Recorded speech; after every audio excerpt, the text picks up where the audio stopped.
Each and every fall I sit here and tell you that the latest SmackDown is good, but just good. That it's not impressive and not enough to curl the toes of this lifelong wrestling game fan. Today I'm thrilled to tell you that WWE SmackDown vs. Raw 2010 isn't just good, it's freaking great.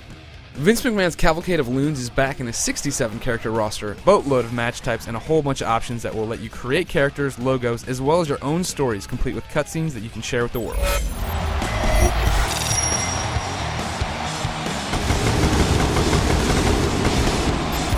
If there's one thing SmackDown vs. Raw 2010 nails, it's the WWE-style presentation. Thanks to new bells and whistles such as the live logos you see on TV and the copyright symbol popping up at the end of matches, these bouts feel like they're ripped from the actual program. The game loads in a blink of an eye, so you'll be happy to sit through the pomp and circumstance before a title match, and in the game, the fugly HUD of the past has been tossed in favor of a small halo around your character's feet. In short, it looks great because it looks real. Another beautiful addendum this year for fans is how blood works. When I first busted somebody open, I thought the blood looked a bit weak. It was just a blob on the left side of the guy's forehead. But as I continued to wail on the foe, some nifty changes started to appear. The blood engulfed his left eye, it dripped onto his chest, it rubbed off onto my chest. Hell, if I kept punching him in the face, it rubbed off on my knuckles.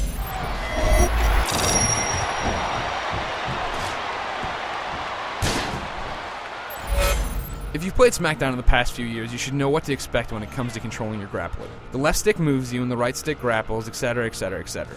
Still, THQ has dropped in a number of under-the-hood improvements. There are apron moves, you can grapple from an opponent's side, and there are a total of 4 strong grapple positions that you can now switch to without breaking a hold. Reversing is now assigned to 1 button rather than last year's 2, and you can pretty much reverse any finisher at any time. Beyond all the nuts and bolts stuff, there's a lot to talk about. The majority of the matches from last year are back and untouched, the Inferno match, Hell in a Cell, and so on. And so is stuff like the 4-player online and the ability to move championships around via the roster editor. But there are some new and improved contests. Remember how crappy the Royal Rumble has been in the past? THQ overhauled it, so now knocking dudes out comes down to a quick-time minigame that's actually fun to play. Championship Scramble is here with various time limits so that you can defend your titles like they do on TV, and there are 6 new Road to WrestleMania campaigns for you to embark on that feature more choices, more twists, and more entertainment than ever. I mean, these things are awesome. Still, the biggest stuff this year is the Creation-Community combination. Create a Superstar is back and overhauled with 3D items so the characters look better than ever. There's still a few issues. The new point system made me choose between sunglasses or pants for Gruesome Greggy because I couldn't have both. And the invented wrestlers don't look as good as the real superstars, but it's definitely a step in the right direction. The paint tool lets you create any image you want. The highlight reel's back and this time allows you to record match highlights and edit them into entrance movies. And then there's the story designer, which is the biggest addition to the series in years. Here you're given a calendar with the next 10 years of WWE programming on it and allowed to create whatever story or feud you want for the program you want. You click a show and choose one of the more than 100 scene animations to pop in and tell your tale. The animations range from people getting interviewed to cars exploding to mysterious briefcases being found. You get to cast the characters in their roles, write the dialogue, change the camera angles, and more. When you got that one part done, you can move on to the next show and keep the story going, or just end it there. It's your call. When all your creating is done, you can upload the content to the SmackDown vs. Raw servers where people can download, search for, comment on, and rate your work. Literally, you're getting an endless stream of free content for this game.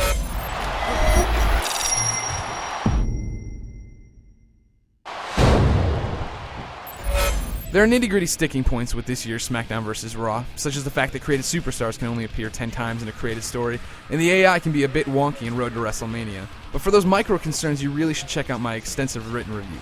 I mean, I haven't even touched on superstar threads, creative finisher being back, or any of the other dozen things there are to talk about with this game.